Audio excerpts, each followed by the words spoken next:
የዕለተ ሐሙስ ስነ ፍጥረት።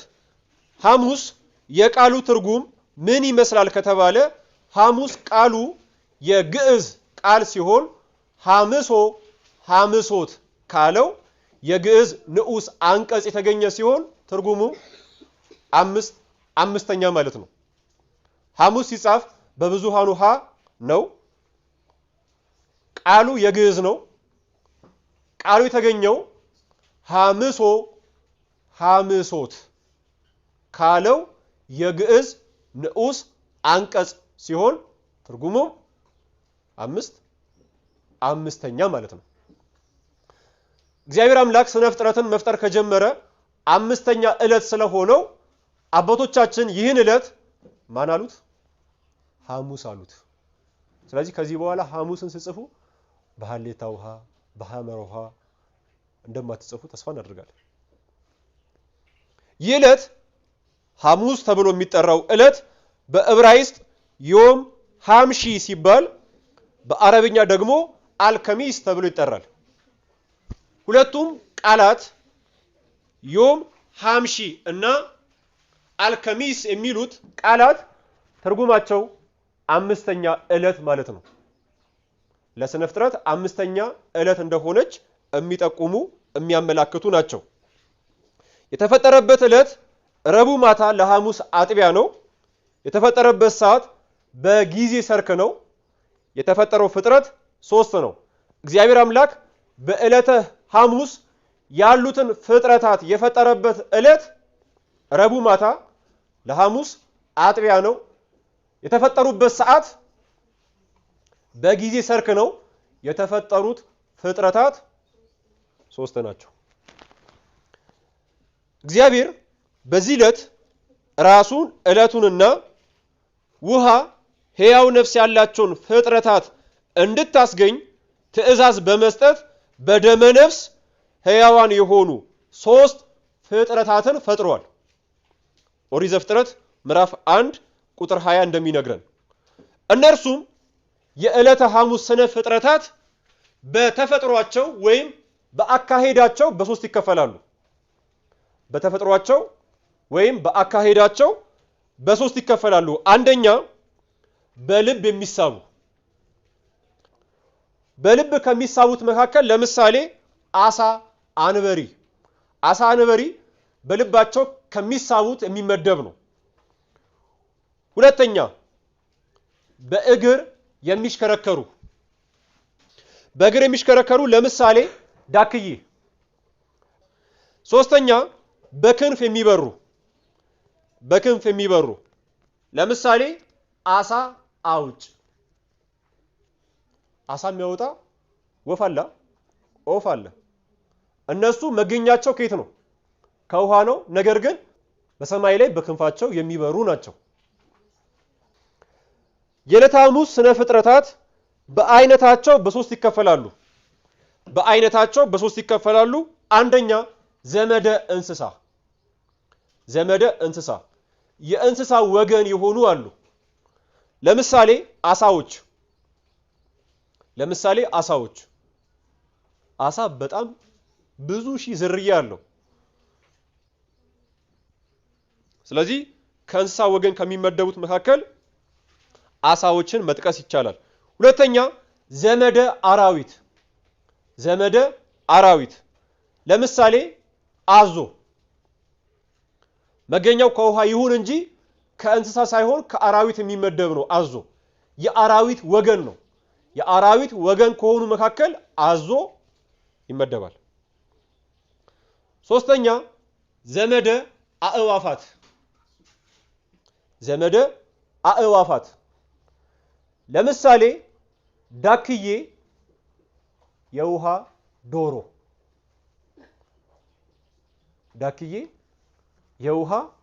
ዶሮ። እነዚህ የአእዋፋት ወገን ናቸው። ከአእዋፋት የሚመደቡ ናቸው። የዕለተ ሐሙስ ስነ ፍጥረታት ተፈጥሯቸው ከአራቱ ባህሪያት ነው። ያ ማለት ከእሳት፣ ከነፋስ፣ ከውሃ፣ ከመሬት ነው። መገኛቸው ደግሞ ባህር ናት። በዕለተ ዓርብ ከተፈጠሩት ፍጥረታት የሚለዩት በመገኛቸው ነው። የዕለተ ሐሙስ መገኛቸው ባህር ናት። የዕለተ ዓርብ መገኛቸው የብስ ናት። የዕለተ ሐሙስ ፍጥረታት የተፈጠሩት እኛውን ከምናየው ወንዝ ሳይሆን ከናጌብ ነው።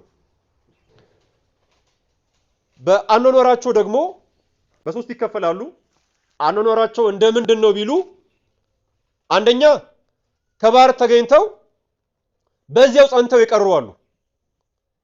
ከባህር ተገኝተው አንድ ጊዜ ወደ የብስ አንድ ጊዜ ወደ ባህር የሚሉ አሉ። ከባህር ተገኝተው በረው ወደ የብስ የሄዱ አሉ። ከባህር ተገኝተው በዚያው ጸንተው የቀሩ አሉ ባኗኗራቸው። ለምሳሌ አሳ ከውሃ ከወጣ ህይወት አለው? ህይወት ይኖረዋል? ስለዚህ አሳ የተፈጠረው ከባህር ነው፣ የሚኖረው በባህር ውስጥ ጸንቶ ነው። ሁለተኛ ከባህር ተገኝተው አንድ ጊዜ ወደ የብስ አንድ ጊዜ ወደ ባህር የሚሉ አሉ። ለምሳሌ አዞ መገኛው ከባህር ነው፣ ከውሃ ነው።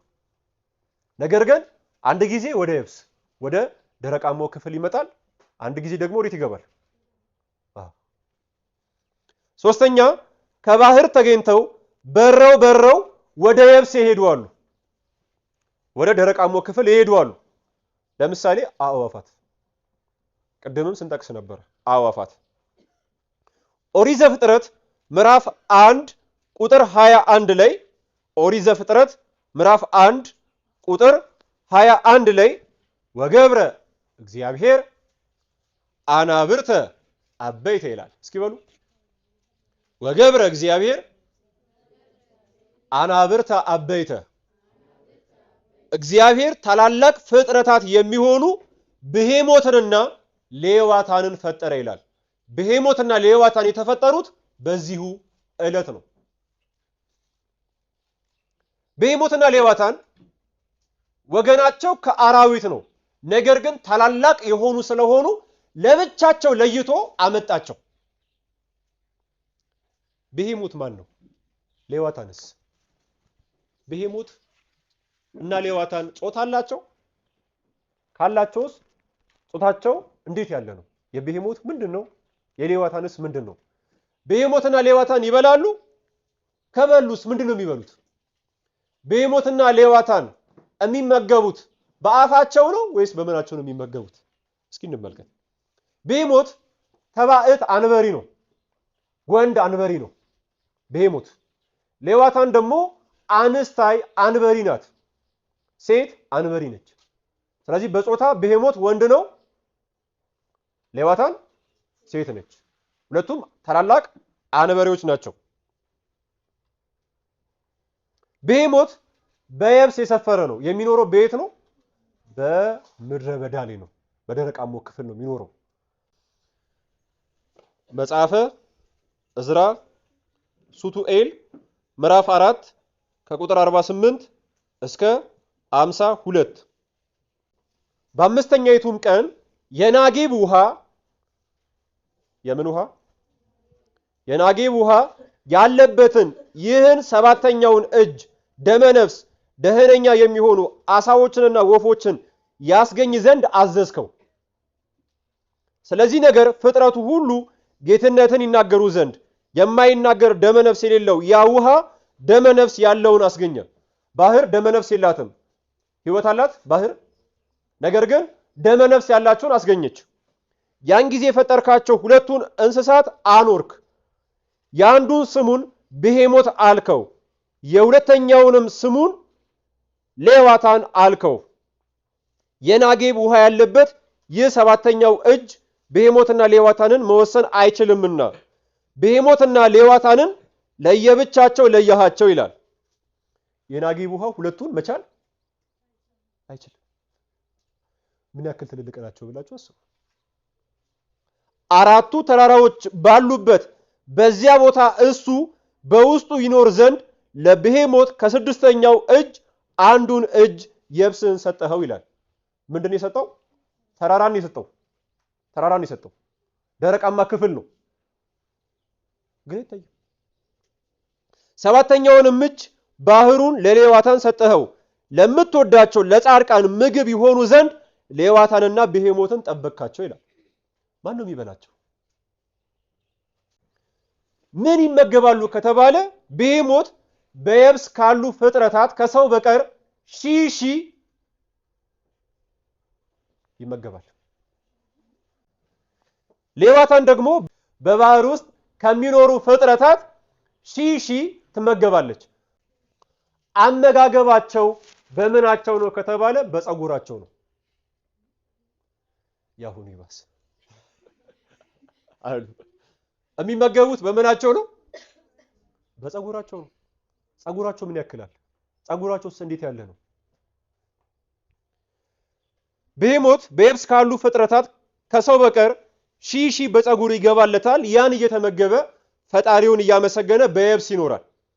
ሌዋታንም በባህር ውስጥ ከሚኖሩ ፍጥረታት ሺህ በፀጉሯ ይገባላታል። ያን እየተመገበች ፈጣሪውን እያመሰገነች በባህር ትኖራለች። አሰፋፈራቸው ምን ይመስላል ከተባለ ምድሩን ዙሪያውን ከሰባት ከፍሎ አንደኛውን ዕጣ ለብሄሞት ሰጥቶታል። ለብሄሞት የተሰጠውን ዕጣ ከሶስት ከፍሎ አንዱን ብሄሞት ተኝቶበታል። በሁለቱ በኩል ምግቡ ይመላለስበታል። ምግቡ ይመላለስበታል። ሁለተኛውን ዕጣ ለሌዋታን ሰጥቶታል። የእርሷም ዕጣ ከሶስት ተከፍሎ በአንዱ ዕጣ እርሷ ተኝታበታለች፣ በሁለቱ ምግቧ ይመላለስባታል። በዚህ ዓለም ብቻችንን አይደለም፣ ሌሎች ፍጡራንም አሉ፣ እንዳደነግጡ። ሶስተኛውን ዕጣ በድምጽ የሚገድሉ ግሩማን አራዊትን አስፍሮበታል። አራተኛውን ዕጣ እሳትን አስፍሮበታል። አምስተኛውን ዕጣ በረድን ወይም በረዶን አስፍሮበታል። ስድስተኛውን ዕጣ ለሰው ሰጥቶታል። ለማ ከሰባቱ አንዱን ዕጣ። ሰባተኛውን ዕጣ በርባሮስን አስፍሮበታል። ይህች ዓለም በብሄሞትና በሌዋታን ዘንድ እንደምን ትኖራለች ቢሉ ብሄሞት በቀኝ በየብስ ላይ፣ ሌዋታን በግራ በባህር ዙረው ተጠምጥመው ይኖራሉ። ብሄሞትና ሌዋታን እንደ ቀሚስ፣ ይህች ዓለም እንደ አንገት፣ ብሄሞትና ሌዋታን እንደ ቀለበት፣ ይህች ዓለም እንደ ጣት ሆነው ይኖራሉ። ምን ያክላሉ ነው? ቅዱሳን ጻድቃን ሲበቁ የሚያዩዋቸው ግሩማን አራዊት የሚባሉ እነዚህ ናቸው። አባታችን አቡነ ዘራብሩክ እነዚህን ተመልክተዋል፣ ብሄሞትና ሌዋታንን። አረ እንደውም እኛ እኮ ከቆጠርንም የሰው ጥርስ ነው የምንቆጥረው። አባታችን አቡነ ዘራብሩክ ግን የብሄሞትና የሌዋታንን ምናቸውን ቆጥረዋል? ጥርሳቸውን ቆጥረዋል። ሰፋ ያለውን ምስጢር በገድለ አቡነ ዘራብሩክ ስለምታገኙ እሱን አንብቡ። መጽሐፍ ቅዱስ ግን ስለነዚህ የሚናገረው ነገር ስላለ እሱን እንመልከት። መጽሐፈ ሄኖክ ምዕራፍ 16 ከቁጥር 12 እስከ 14 ቪዲዮ አሳያችኋለሁ። መጽሐፈ ሄኖክ ምዕራፍ 16 ከቁጥር 12 እስከ 14 በዚህች ቀን ሁለቱ አውሬዎች ከደማዊት ነፍስ ይለያሉ። ስሟ ሌዋታን የሚባል ሴቲቱ አውሬ በውሃዎች ምንጮች ላይ በባህሩ ጥልቅ ትኖር ዘንድ ተፈጠረች። የማይታየውንም ምድረ በዳ የማይታይ ምን አለ? በረሃ አለ ማለት ነው። የማይታይ እንዲህ የማይታይ በስጋ አይን የማይታይ ምድረ በዳ አለ ማለት ነው።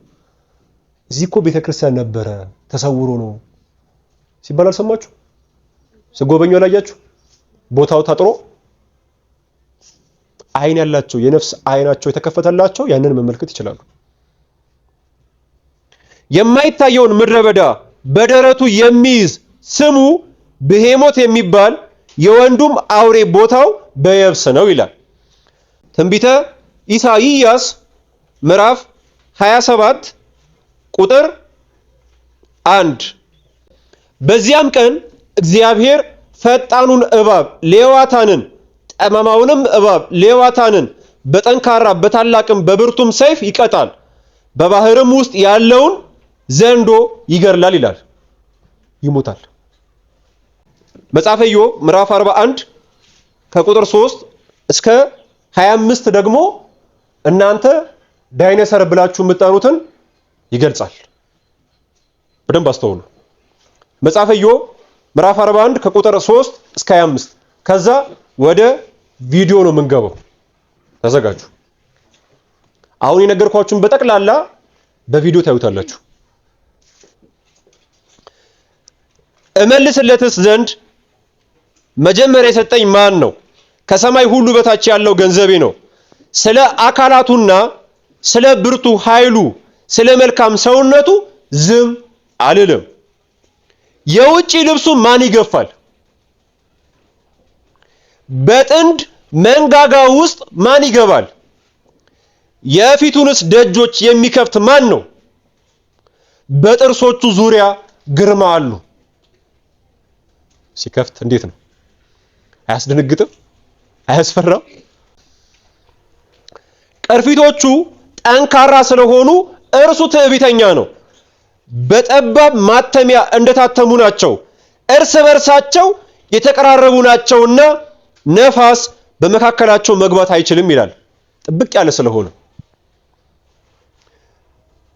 እርስ በርሳቸው የተገጣጠሙ ናቸው፣ እስከማይለያዩም ድረስ ተያይዘዋል። እንጥሽተው ብልጭታ ያወጣል። እንጥሽ ሲል ብልጭ ይላል። አይኖቹም እንደ ወገግታ ናቸው። አይታችሁት ከሆነ ቀይ ነው። እየመጣላችሁ ነው ያያችሁት ሰዎች። ከአፉ ፋናዎች ይወጣሉ፣ የእሳትም ፍንጣሪ ይረጫል። ምን እሳት? እንደ ፈላ ድስትና እንደሚቃጠል ሸምበቆ ከአፍንጫው ጢስ ይወጣል። እስትንፋሱ ከሰልን ታቀጣጥላለች። ከሰልን ታቃጥላለች። ነበልባልም ከአፉ ይወጣል፣ እሳት ከአፉ ይወጣል። በአንገቱ ኃይል ታድራለች፣ ግርማ በፊቱ ይዘፍናል። የሥጋውም ቅርፊት የተጣበቀ ነው፣ እስከማይንቀሳቀሱም ድረስ በእርሱ ላይ ጸንተዋል። ልቡ እንደ ድንጋይ የደነደነ ነው፣ እንደ ወፍጮ ድንጋይ የጸና ነው። በተነሳ ጊዜ ኃያላን ይፈራሉ፣ ከድንጋጤም የተነሳ ያብዳሉ። ሰይፍና ጦር ፍላጻና መውጊያም ቢያገኙት አያሸንፉትም። ብረትን እንደ ገለባ ናስንም እንደ ነቀዘ እንጨት ይቆጥራቸዋል። ፍላጻ ሊያባርረው አይችልም ቀስት፣ የወንጭፍም ድንጋዮች እንደ ገለባ ይሆኑለታል። በሎታውን እንደ ገለባ ይቆጥረዋል። ሰላጢኑም ሲሰበቅ ይስቃል። አሁን በዚህ ነው ብሎ ማለት ነው። ታቹ እንደ ስለታም ገል ነው፣ እንደ መዳመጫም በጭቃ ላይ ያልፋል። ቀላዩን እንደ ድስት ያፈላዋል፣ ባህሩንም እንደ ሽቱ ምንቸት ያደርገዋል። በስተኋላው ብሩ መንገድን ያበራል፣ ቀላዩም ሽበት ይመስላል። ያለ ፍርሃት የተፈጠረ እንደ እርሱ ያለ በምድር ላይ የለም ይላል። በክንፋቸው ከሚበሩት መካከል ከርከበዴል የምትባል ወፍ አለች። ይቺ ከርከበዴል ተብላ የምትጠራው ወፍ ለእመቤታችን ለቅድስት ድንግል ማርያም ምሳሌ ናት። የእግዝእትነ ማርያም አምሳል ናት። እንዴት ነው ምሳሌ የምትሆነው ከተባለ አንደኛ ያለ ወንድ ዘር ስለምትጸንስ ነው። ሁለተኛ ደግሞ ይቺ ከርከበዴል ተብላ የምትጠራው ወፍ ንጽሕት አእዋፍ ስለሆነች ነው። እነዚህን እያፍታታን እንመለከታለን። ከርከበዴል የምትባለው ወፍ ያለ ወንድ ዘር የምትጸንስ ናት። የምትጸንሰው ከምንድን ነው ከተባለ ከፀሐይ ጸዳል ከውሃ ጠል ተከፍሎ ነው።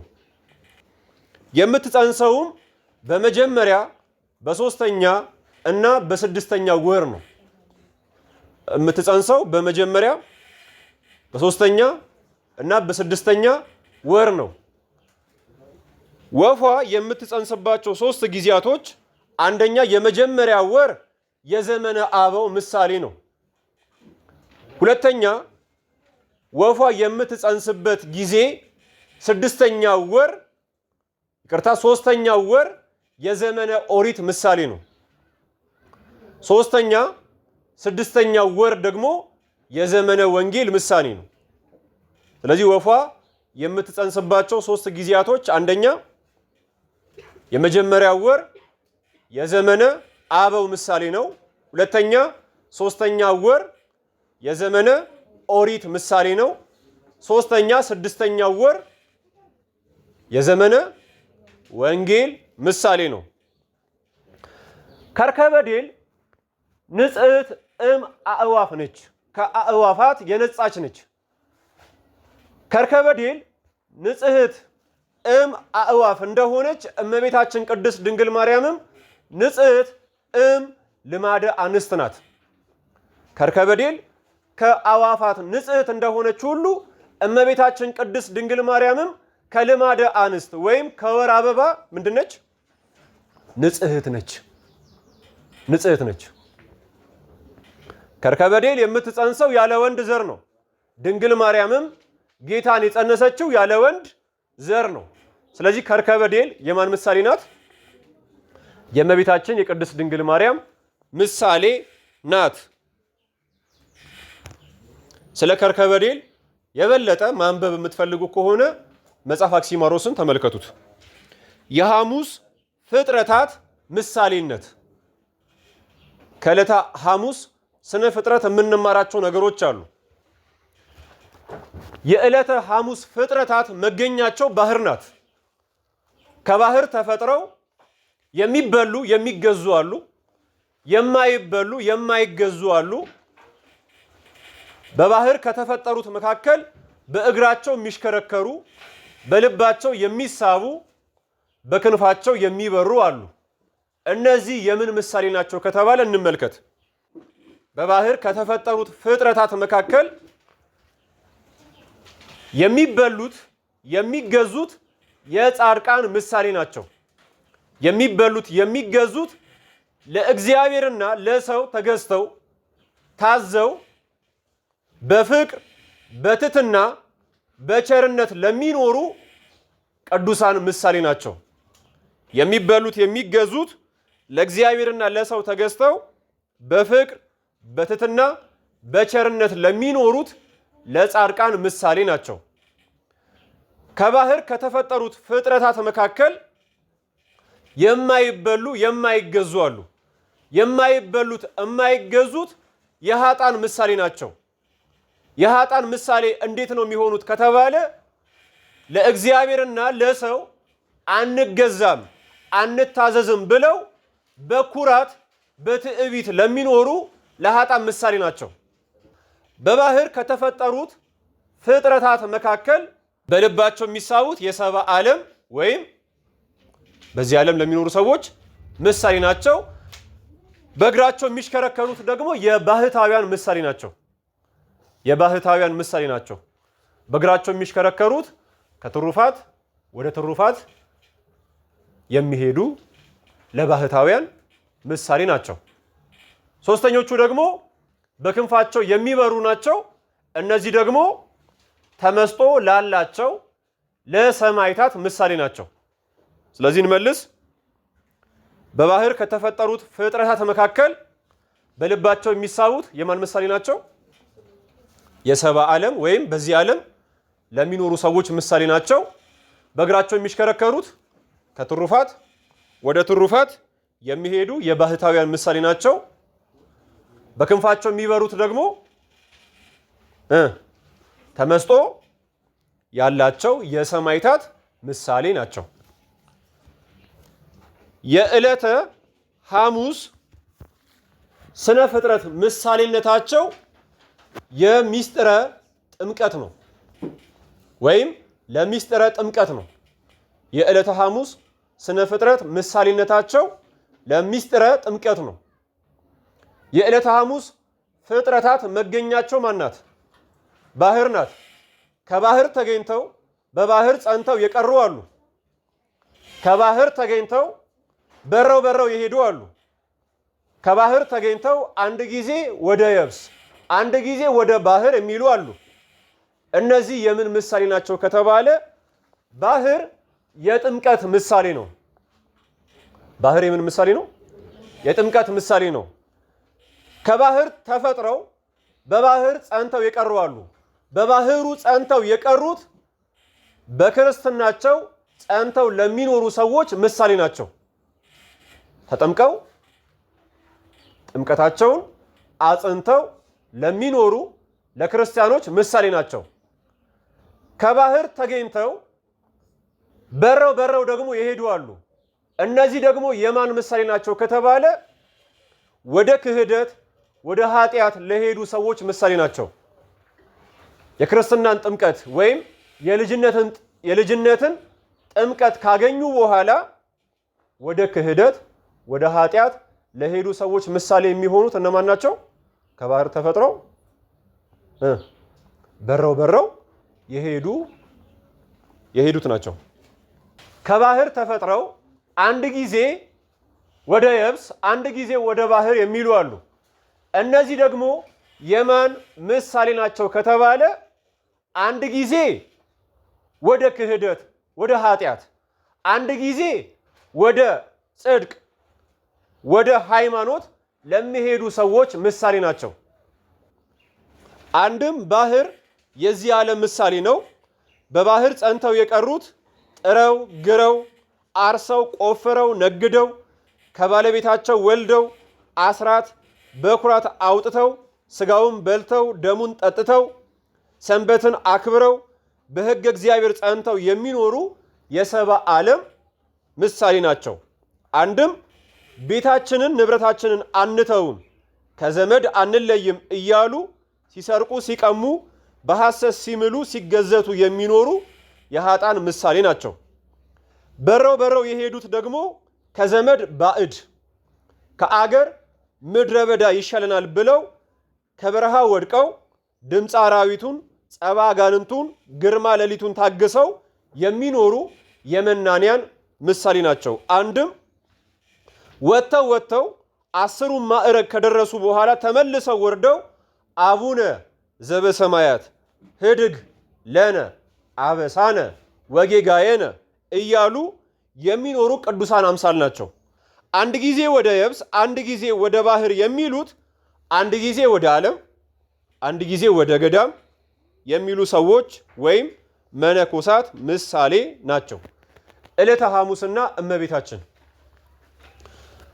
ቅድስት ድንግል ማርያም በዕለተ ሐሙስ ትመሰላለች። ባለፈው እንደተነጋገርነው ባህር ደመነፍስ አላት፣ ህይወት አላት የላትም አይደል? ደመነፍስ የሌላት ባህር በደመነፍስ ሕያዋን የሚሆኑ ፍጥረታትን አስገኝታለች። ሁለት አይነት ነፍስ አለ። አንደኛው ነፍስ ደመ ነፍስ ይባላል። ሁለተኛ ሕያዊት ነፍስ የምትባላለች። የመጀመሪያው ነፍስ የምታድረው በደም ላይ ነው። እስመ ነፍስ ተሃድር በደም እንዲል የነፍስ ማደሪያዋ በምንድን ነው? በደም ነው ይላል። ለዚህ ነው መጽሐፋችን ብርንዶን ወይም ጥሬ ስጋን የሚከለክለው። የነፍስ ማደሪያዋ ምን ስለሆነች? ደሙ ደርቆ እስካልጠፋ ድረስ የዛ እንስሳ ነፍሱ አልተለየም ማለት ነው እና ነፍስን እንደ መብላት ነው የሚቆጠረው። ስለዚህ በዕለተ ሐሙስ ደመ ነፍስ ከሌላት ባህር በደመ ነፍስ ሕያዋን የሚሆኑ ፍጥረታት እንደተገኙ ለምዕመናን ምክንያተ ሕይወት የሚሆን ጌታ ፍትወት እንስሳዊት ከሌለበት ከእመቤታችን ተገኝቷል። ስለዚህ እናታችን ቅድስት ድንግል ማርያም የዕለተ ሐሙስ ምሳሌ የምትሆነው ዕለተ ሐሙስ ደመ ነፍስ ከሌላት ባህር በደመ ነፍስ ሕያዋን የሚሆኑ ፍጥረታት እንደተገኙ ለምዕመናን ምክንያተ ሕይወት የሚሆን ጌታ ፍትወት እንስሳዊት ከሌለባት ከእመቤታችን ስለተገኘ ነው። የዕለተ ዓርብ ስነ ፍጥረት